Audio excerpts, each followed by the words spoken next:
people.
Good morning.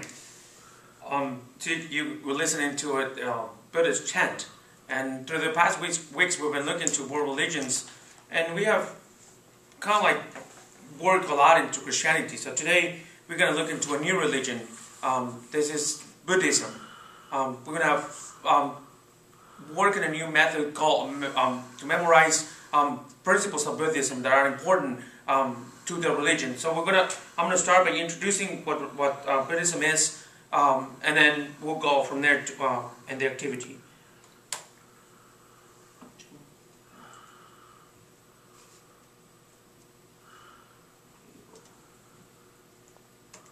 Yeah. So what is Buddhism?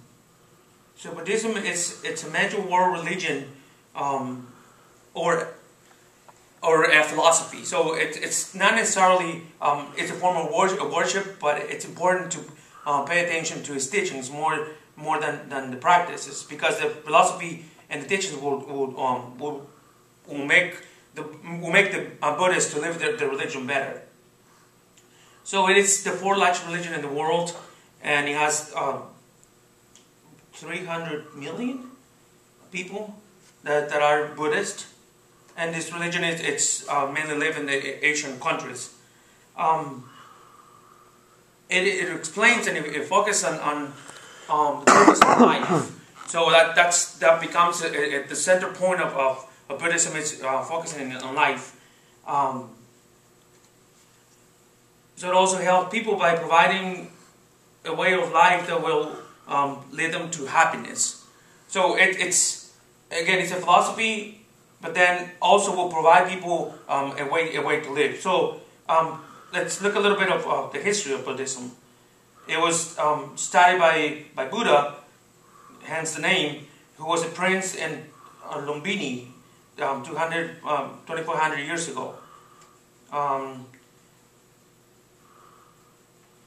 As you can tell, he was not, as you can tell by the text on the screen, he was not necessarily a happy man.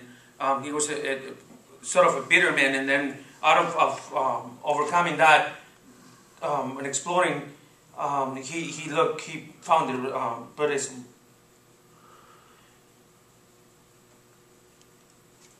Okay, we'll go to the next one.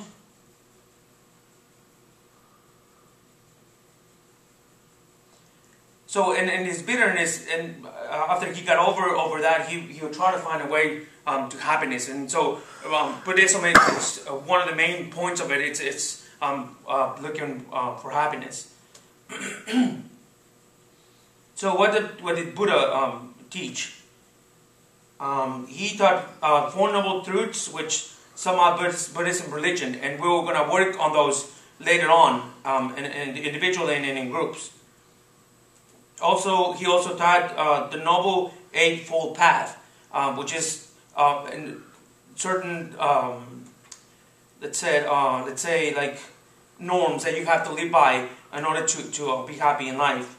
And he also taught how to live a moral life, which was a main focus on the way to happiness.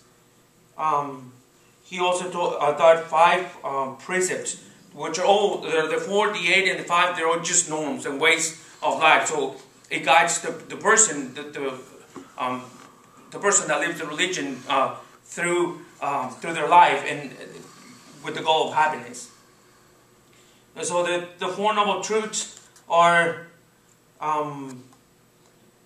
the first was that life is suffering, and then you can't live without death, frustration. So these noble truths are things that are inevitable in the world. So he pointed that out. The second is suffering is caused by craving and aversion. So getting what you want doesn't guarantee happiness. So as you can tell, these are very applicable to any religion or any lifestyle. And the third one, it's the suffering can be overcome, and happiness and true attitude. And then the fourth one is that the Noble Eightfold Path leads to the end of suffering. So these four things are like the base of it. So as you can tell, they're ways of overcoming something, and then these are things that everyone in the world will experience. So they're very similar to other religions because of the fact that we are human and we're to experience all this. So the Noble Eightfold Path. So it helps us to have a good understanding, right thoughts, right speech, right actions, right livelihood, right effort, right mindfulness, and right meditation. So these eight truths are, again, same like the four. They're ways of telling you how to better live a life close to the God, which in this case is Buddha. Then we move on into the 5 precepts. So do not take life of anything living. So this kind of like commandments. They will tell you what to do with your, how to live your life. Do not take anything not freely given, which means do not steal. Do not take anything that doesn't belong to you. Abstain from sensual overindulgence. This is about celibacy and abstinence of sex or any sexual pleasure. Refrain from untrue speech, so don't lie, and avoid intoxication. So these are again the ways of living a better life, a life that will lead you to happiness. As you can tell, these 4, 8, and 5 ways of life are very similar to the ones we offer in Christianity. We have spoken about sacraments. We have spoken about the commandments. So what we are going to do today, we're gonna try to memorize. We're gonna memorize this 4, this 5, and this 8, and this 5. And this work is going to be distributed to you, and we're going to do it in groups of 3. So each person in a group will have one of the 3, either the 4, the 8, or the 5.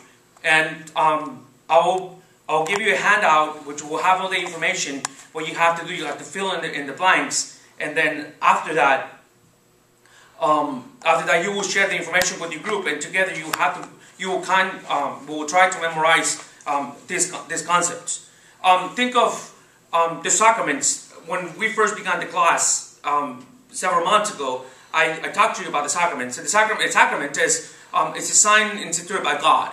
So you have the 7. I can tell you this because you know it already. So if I ask you the sacraments, you will be able to recite them to me. So at the end of the class, we will have to try to. If I ask you what are the 4 precepts of the 4 paths, I want you to recite them to me, or to just recite them to the class. So by the end of the class, by having shared these several times, we will be able to memorize them. And then at the end of the class, I will give you a quiz, and this quiz will help you to answer to write down just the names, and you have a definition, you will get extra credit. But if you have only say do not lie or do not indulge in pleasure, then I will be able to give extra points. So at the end of the class, we'll have this kind of like a test or a quiz, which you will do individually. That's it.